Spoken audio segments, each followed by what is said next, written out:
नमस्कार मित्रांनो, जे बी अकॅडमी ऑनलाईन क्लासमध्ये आपले सहर्ष स्वागत आहे. मित्रांनो, आपण भारतीय राज्यघटना हा विषय सिरीज वाईज घेणार आहोत. तरी संपूर्ण लेक्चर ऐकून त्यांचे परत परत तुम्ही रिव्हिजन करावे, जेणेकरून तुम्हाला तो विषय संपूर्ण समजेल आणि जास्तीत जास्त मार्क पडतील. यामध्ये मी जवळपास सर्वच भाग पूर्ण करण्याचा प्रयत्न केला आहे. परीक्षेच्या दृष्टिकोनातून कोणते प्रश्न महत्त्वाचे आहेत, कशावरती जास्त भर द्यायला पाहिजे आणि मुद्देसूद मांडणी केल्यामुळे तुम्ही हे शेवटपर्यंत ऐकावे अशी माझी इच्छा आहे. चला तर मग सुरुवात करू. पहिला मुद्दा मित्रांनो, भारतीय राज्यघटनेचा अभ्यास करत असताना त्यामध्ये कोणकोणत्या घटकाचा अभ्यास करणे गरजेचे आहे. तर घटनेची निर्मिती कशी झाली, घटनेची प्रस्तावना, संघराज्य व राज्यक्षेत्र काय आहेत, मूलभूत हक्क कोणते आहेत, मार्गदर्शक तत्त्वे कोणते आहेत, कलम कुठून ते कुठे आहेत, त्याच्यामध्ये गांधीवादी, सामाजिक किंवा उदारमतवादी मार्गदर्शक तत्त्वे कोणती आहेत याचा अभ्यास करणं गरजेचं आहे.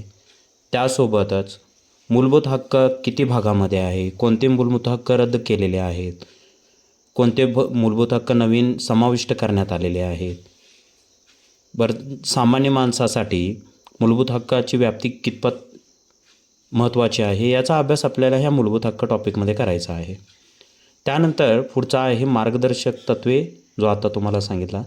त्यानंतरचा विषय येतो मूलभूत कर्तव्ये, जो भारतीय राज्यघटनेच्या मूळ भागामध्ये नव्हता, तो नंतर समाविष्ट करण्यात आलेला आहे.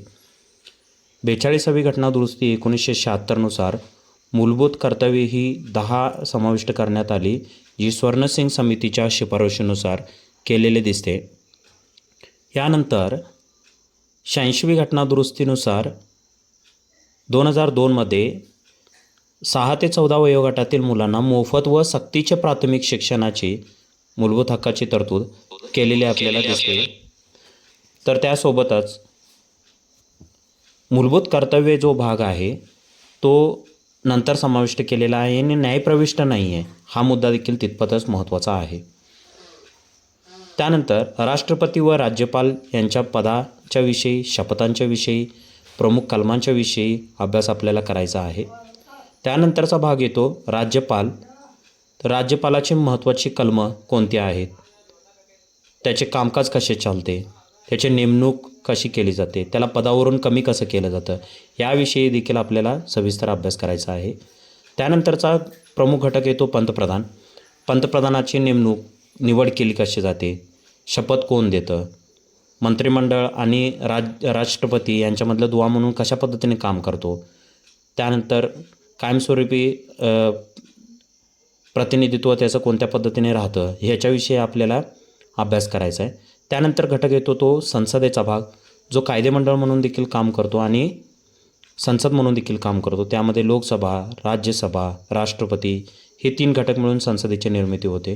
संसद घटना दुरुस्तीमध्ये कोणत्या पद्धतीनं सहभागी होतो, नवीन एखादं कलम तयार करायचा आहे, कायदा करायचा आहे, संसदेचा हस्तक्षेप कितपत होतो, ह्याच्याविषयी आपल्याला अभ्यास करायचे आहे. त्यानंतर तसंच येतं राज्य कायदेमंडळ. जसे केंद्रामध्ये केंद्रीय कायदेमंडळ आहे, तसेच राज्यामध्ये देखील राज्य कायदेमंडळ आहे, ज्यामध्ये विधानसभा आणि काही राज्यामध्ये विधान परिषद असणार आहे, याचा देखील आपल्याला अभ्यास करायचा आहे. त्यासोबतच भारताचे नियंत्रक व महालेखापरीक्षक, आपण त्याला कॅग म्हणतो, कंट्रोलर अँड ऑडिटर जनरल, ह्याच्यावर देखील वारंवार प्रश्न विचारले जात आहेत, ज्यामध्ये नवीन त्याच्यासाठी करण्यात आलेली कलमं, त्याचे कार्य कोणकोणते आहेत याच्याविषयी कॅगमध्ये आपण अभ्यास करणार आहोत. त्यानंतरचा भाग येतो भारताचा महान्यायवादी व राज्याचा महाधिवक्ता. म्हणजे केंद्रामध्ये महान्यायवादी म्हणून काम करतो आणि घटक राज्यामध्ये महाधिवक्ता असं म्हणणार आहे आपण. यांच्याविषयी देखील आपल्याला सविस्तर अभ्यास करणे गरजेचं आहे. त्यासोबतच राष्ट्रपती व मंत्रिमंडळ, राज्यपाल व मंत्रिमंडळ ह्याचा देखील आपल्याला पॅरलली अभ्यास करणं तितपंच गरजेचं आहे. ते देखील विषय आपण ह्या सिरीजमध्ये पाहणार आहोत. त्यानंतरचा भाग आहे सर्वोच्च न्यायालय, उच्च न्यायालय. म्हणजे एकेरी न्यायव्यवस्था आहे भारतामध्ये आणि ती एकेरी न्यायव्यवस्था ही टॉप लेवलला सर्वोच्च, जिल्हा पातळीवरती उच्च न्यायालय आणि राज्य लेवलला उच्च न्यायालय आणि जिल्हा पातळीवरती सत्र न्यायालये आपल्याला पाहायला मिळतात किंवा जिल्हा न्यायालय आपल्याला पाहायला मिळतात. त्यानंतर केंद्रशासित प्रदेश, केंद्र व राज्य यांचा संबंध, घटनात्मक आयोगाविषयी अभ्यास करणे, बिगर घटनात्मक आयोग काही महत्त्वाचे आहेत त्यांचा अभ्यास करणे तितपतच महत्त्वाचा आहे. त्यासोबत अनुसूच्या आहेत. सुरुवातीला अनुसूच्या किती होत्या, आता सध्या अनुसूची किती आहेत, अनुसूच्याला आपण परिशिष्ट देखील म्हणतो. तर त्याच्यामध्ये सूची कोणता आहे, कोणकोणते भाग आहेत, ह्याच्यावर देखील वारंवार आपल्याला प्रश्न आलेले दिसतात. आणि त्यासोबत सगळ्यात महत्त्वाचा घटक जो आहे तो म्हणजे महत्त्वाची कलमं.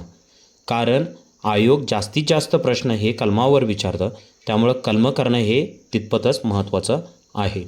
त्यानंतरचा भाग आहे ग्राम प्रशासन, ज्याच्यामध्ये स्थानिक स्वराज्य संस्था, नागरी व ग्रामीण या दोन्हींचा देखील महत्त्वाची कलमे, घटनादुरुस्त्या यांचा देखील सविस्तरपणे अभ्यास करणं आपल्याला गरजेचं आहे. चला तर मग आपण आज इथंच थांबूया. तर पुढच्या व्हिडिओमध्ये आपल्याला टॉपिक वाईज प्रत्येक लेक्चर सविस्तरपणे पाहायचे आहे. इथंच थांबू आपण. धन्यवाद.